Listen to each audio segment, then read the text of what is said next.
The Shelby Daytona, also referred to as the Shelby Daytona Cobra Coupe, was designed loosely on an AC Cobra Roadster. The Le Mans that took place in France during the period of the early to mid-60s was mainly dominated by Ferraris, winning from 1960 right through to 1965. No other manufacturer could beat them. It's the Shelby Daytona Coupe, which is the car that Carroll Shelby designed and built post the Cobra for Le Mans 1965, hugely successful motorcar, class winner, and historically a very important motorcar.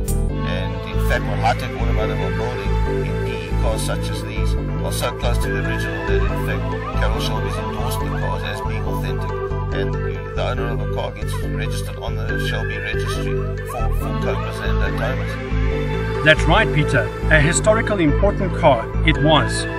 It was this that inspired Carroll Shelby to build the Shelby Daytona as a racing car.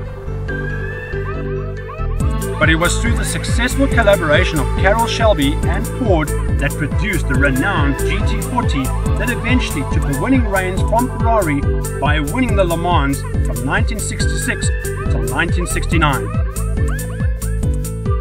Basically because there's such a demand, there's so few of the original cars and the values have gone crazy that it makes sense to build an authenticated motor car, because number one, it's an investment value because it's authenticated by Shelby, and number two, which is very important, is that it gives people the opportunity to drive a car that was designed and is now built exactly to the spec of the 1960s and show just how good it is. That car is good enough for 0 to 100 in under 4 seconds. And it's got a top end of 330 k's an hour. And these days we read about all these fancy supercars. If they go past 300, everyone goes wow and gets excited. Well, there's a 1965 car that went past 300 k's an hour. That's why they build it.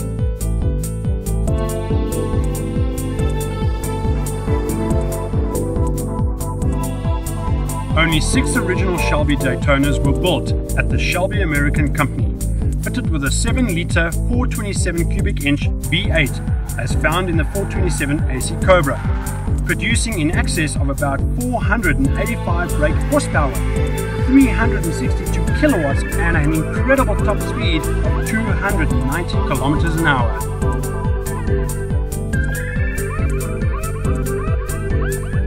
Well, obviously not, it wasn't too much, but it was a handful. And a lot of people in that sort of 65 to 72 year, a lot of these specialist tuners and race car builders came to the fore with a big horsepower in the sports cars, in the saloon cars. We had a couple of icons in South Africa that did it and did it hugely successfully.